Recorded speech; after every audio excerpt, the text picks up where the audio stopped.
Hey y'all, sorry about the wind, but today we are out here in the dahlia field. Um, I believe I've showed some of this field, and we are going through and cultivating. So I have 16 rows here, and uh, the weed pressure here in North Carolina is kind of ridiculous. Literally, with no rain, um, it it grows. It doesn't matter. Crabgrass, purslane, Pennsylvania smartweed, nutsedge, a little bit of everything. And so, since I don't have a cultivator on a tractor that is gentle enough to work the dahlias, I am doing everything by hand. And to make quick work of it, I'm going to show you my favorite tool, a wire hoe. And literally this cuts right underneath of the soil without removing soil. Let's see, I'm trying to do this one-handed and film at the same time. It cuts underneath of the soil, and any weeds that have germinated, the roots get caught up in it and lift out of the ground. Now, it's also important to know that when you cultivate, you also got to make sure you have a nice sunny day. The reason being is when you go through and cultivate and bring those weeds to the surface, you want those weeds to dry out and die. And the reason why I like using this, uh, trying to show you. So, um, reason why I like using this wire hoe. Now I made this. You can buy one. I just bent a piece of um, steel wire and made this. And the reason why I like using the wire hoe is because when um, you're not moving a lot of soil versus a regular hoe, and I because I don't want to move the soil. I'm moving the soil in the sense of cultivating, but I don't want to move the soil when that I'm like trying to build a mound or anything like that.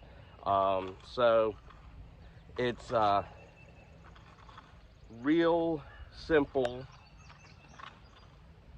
and I can get around any of the established dahlia plants that you can kind of see and cultivate them. Now, normally I would go down this row on one side, um, go down one side and the middle. You see here, I've already cultivated. This is amaranth, or also pigweed, and it comes up very, very rapidly. And the pigweed will dry out because it's lifted above the soil. You see some over here that I haven't cultivated yet, and then some that's in the rows. Now, like I said, normally I would go down on one side and the middle, and then come back up the other side and hit the other side of the mound. Now, another thing that I will be doing is actually putting fabric between the rows to cover up any of this bare ground of weeds. To me, it looks like it's purslane and more amaranth and some nutsedge, some grasses. Now, I did go through with a product called sethoxidin.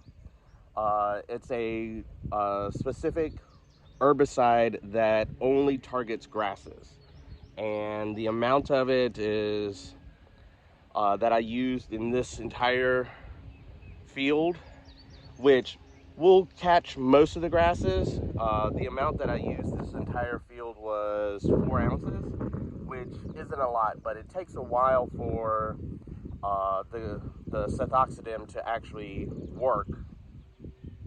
And as long as it touches the grass, it takes about 7 to 10 days for it to get down to where the meristem of the grass blade is and prevent it from continuing to grow. Because it can't continue to grow, it then dies. So, and it did all right. There's still some more grasses. Now, I also don't know if, like, point with this, like in between the rows over there, there's some more grasses. And I just don't know if I didn't touch them or if they got sprayed or not. But I'm not too worried about the rows. Again, I was just mostly targeting just the beds, and the ground cover is going to cover up the walkways of this dahlia field. And you can see all the flags. The flags are all different cultivars of, let's see, here we go. Here's the flag. That one, Peace Pack. And Peace Pack is nice water lily, dahlia. And they're coming up pretty nicely. I am going to test out a product, a permethrin, on one variety of dahlias that I have a lot of. I think I planted like 130 of them. It's called Yellow Symphony. Beautiful yellow ball dahlia, but I don't need that many. So in the field, I'm going to test it. Once after I cultivate, I'm going to put a pre-emergent out on it and mark it where I have done the pre-emergent, and track that throughout the season to all the way to digging up, and see if there's a noticeable difference of the tuber production. In that same plot, I'm going to test actually 2 different permethrins, or sorry, not permethrins, pre-emergents, and see what happens. Also, I found that it was pretty cool right here. That is a dahlia that was left in the ground last year, and this plot has been cultivated. Well, one, we got a nice hard freeze around Christmas, so I didn't suspect anything to survive. But this dahlia right here has also survived that and being cultivated 4 times on this ground. So yeah, they're pretty resilient. I thought that was pretty cool. But yeah, you want to get back to work?